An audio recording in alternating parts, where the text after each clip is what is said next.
Welcome back to the F3 Northeast Way Q Source podcast. I'm your host, Blake Anderson, Money Pit.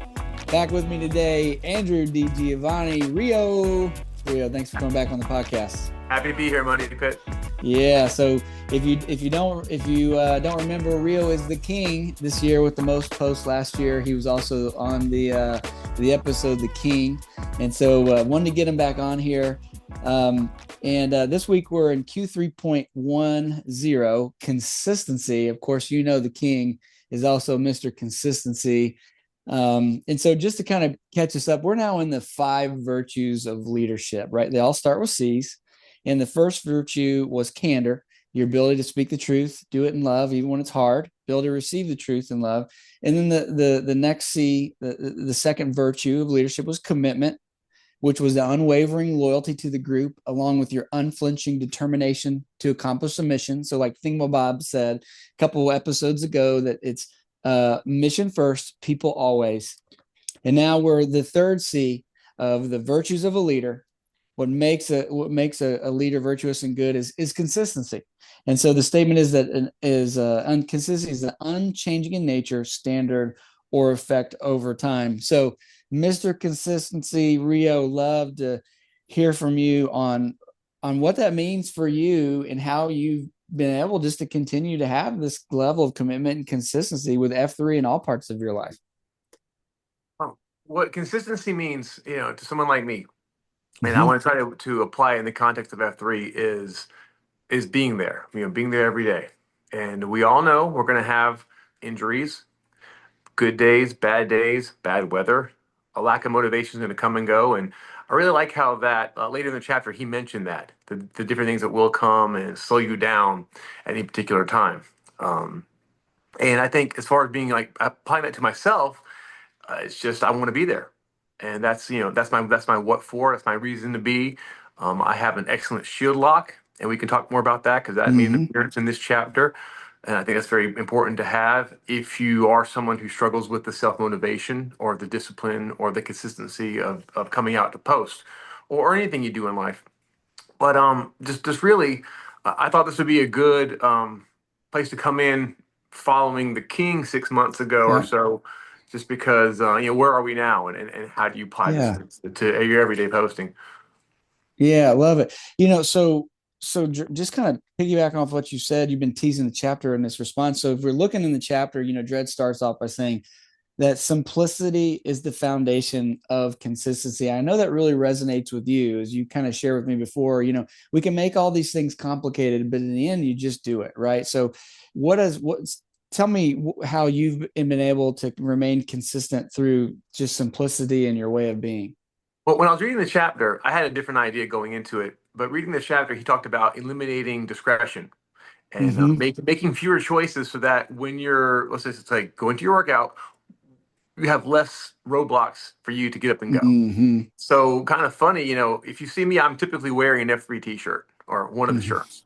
And so at my discretion is which one I'm going to wear. But beyond that, having a uniform kind of makes it easy. So it's about the preparation. I know we all have our different routines, but I like to put mine out in the room I get dressed in, what I'm going to wear, make sure I'm not missing a component like a sock or something. And that's step one. I'm already in. I'm not, and I don't have to think about it after that time of the evening. Usually when I get home the day before, and that's my commitment. I'm going the next day. So I think by eliminating, like having fewer, like even what am I going to wear, what are we going to do, makes it easy to be consistent. Now that applies in a different way. Now consistency can become a little tedious if we're talking about like over consistency. Like let's say you get into a rut. You have somebody who's getting the juice, they're really feeling the being a Q, for example. This is no one in particular, but they sign up a bunch, and now they're leading workouts, and we're all happy that they're stepping up and taking that first step seriously. But if you have no discretion and you have no choices, you're going to have less variation in your programs. Then you might just be calling Doras 3 times in a week, and that can create kind of a sterile, stagnant environment. So you want to have consistency. Okay, as far as your effort and your preparation, but I think there is some room certainly for nuance and Creativity. creativity Yeah. when in the application of this practice. Okay. Oh, I like that. Yeah. So we're kind of separating the two of the foundation and the preparation or the structure, but not allowing the structure to lock us in a prison cell. Instead of this, the structure is actually a foundation for creativity. Right. Yeah, I love what you said. It's really what Dred is getting to is that, when you first start something new, it seems like a lot of work. It may be hard to be consistent, but if you take the time, you invest the time to create a routine around it, like you've created this routine that, every night before you go to bed, you lay out the uniform, and there's only a few things to choose for the uniform. So we're not going to get bogged down in too many decisions. It's just, we know we lay the uniform out. And now because of this routine, it's habit. And now it's one less thing you got to worry about. I don't worry about whether I'm going to get up and get going. I don't worry about whether I'm going to be late. I don't worry about whether I'm going to choose. It's already done. I've got a routine that just continues to lay this foundation to empower you to continue to live the life that that you want. And then, sound like you said, from there, the most flourishing point of it is just to be able to be creative on top of that. It's like, say thank you for the routine, for the consistency, and now be free to have fun. It is, and I alluded a moment ago to I think the necessity for good consistency to have a great shield lock. And just before we Mm. started this meeting today, I was looking at the kind of running packs totals, and I noticed today that like all four of our guys are in the top 10 number of first F posts, and Okay. and I don't think that's accidental. Okay, No. I think there's a lot of good natured humor, a lot of ribbing, and just a lot of genuine love and shared goals there that push everyone in my little shield lock to, I don't know, is it maniacal, or is it just too compulsory? But we go right. Mm-hmm. And for all the reasons that we talk about, I mean, we want to have the camaraderie, we want to have the fitness, we want to have everything that comes with it, and all the benefits that we can absorb from the group.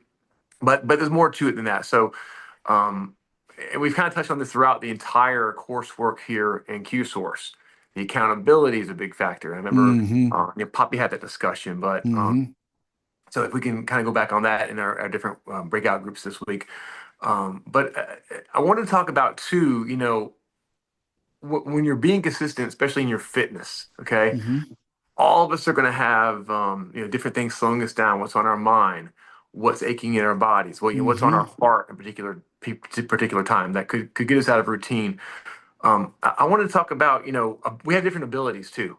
Mm-hmm. Okay, I mean, a guy walks up, he's struggling with that pogo 40. He's not in his best place. We're trying to you know accept this person in and have them flourish. And so, I myself, I'm very limited in some of my abilities. And I got a quote actually just yesterday. It was shared with me from Globetrotter, and it really I thought was perfect for this discussion. And it talks about talent and then having the want to. And it Mm-hmm. says talent made a poor appearance until it married perseverance. Mm. That's a Hmm. Sean Smith original. Mm. I read that last night when he was sharing that with me, and I just thought, wow, that's really Hmm. important. That's Okay, his 'cause, original quote. Wow, yes, he how shared it with, poetic from the poet. Great. I love that. you know it, right? He didn't even know it, but Yeah. it was fantastic, and so that really kind of spoke to me. I thought I'd bring to the discussion today that yes, in our lives as we're making room for space for our families, what we do in our church life, our work life, and all our relationships as the high impact men. That perseverance is as important as your talent or your intelligence or your natural ability to get the job done. Stick with it, and you'll get results. Yeah, Um, no doubt. I love it. I want to just pull in just a little bit more of the leadership component to all this. I think it goes without saying, but we'll say it. A leader you want to follow is a leader who's consistent, right? They don't just speak the truth. They're not just committed to the cause, but they're also there, right? You can't follow someone that you don't have access to, that you don't see. And so it's not uncommon to see someone new to a leadership role or wanting to aspire into leadership who hasn't really counted the cost of their presence and whether they really have the bandwidth to be there, whether they really are willing to be consistent in that community. And there's a reason why you're a leader of this community, and it's not because you're the fastest guy out there and you finish every all the sevens first, even though you do. It's because you're there every day, right? And that's the kind of leadership that we need, the virtue to know that if I'm going to lead in a community, I've got to be consistent with my presence and with my performance.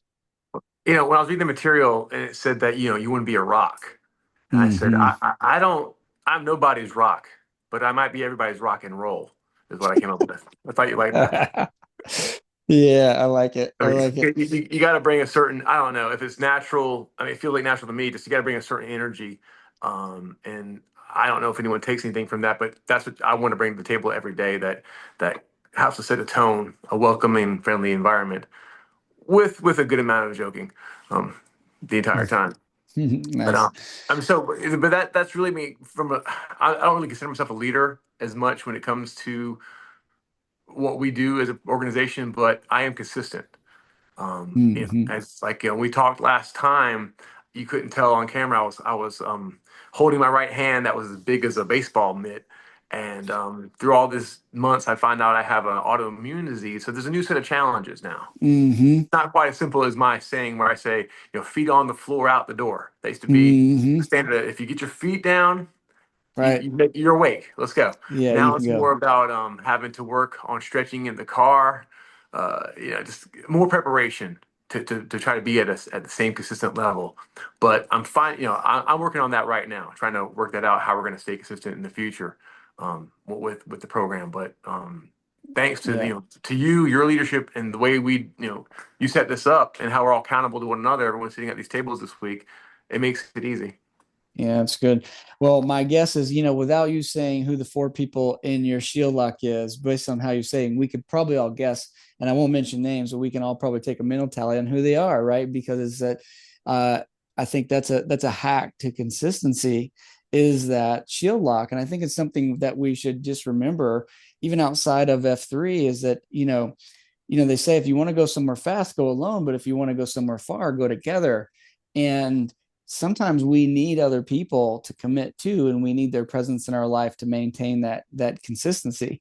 And so undoubtedly, you're doing so much for those men, but clearly you're admitting they're doing something for you in your consistency and commitment to each other. So Pax, I hope you take the words of wisdom from our consistent F3 reigning king, Andrew DiGiovanni Rio. And Rio, any parting comments as we close this episode? Well, we're heading into it's a Q4 of the year, right? Yep. So maybe that window of daylight and warm weather starting to close a little bit, and it becomes more of a challenge to bring out F and Gs. But I see many, and I'm always delighted when we do this as a group. So just keep coming, keep pushing. Let's give our expansion queue something to think about, right? Let's keep those numbers up as the weather cools down and the daylight dwindles. So let's keep it going, all right? But Yeah, that's that's really all I got as we head into the fall. Yeah, well, I appreciate the cooling weathers. I love the fall temperatures, and excited to see you out there. So, Pax, we appreciate you joining us for another episode, and we'll see you this week at the Q Source table.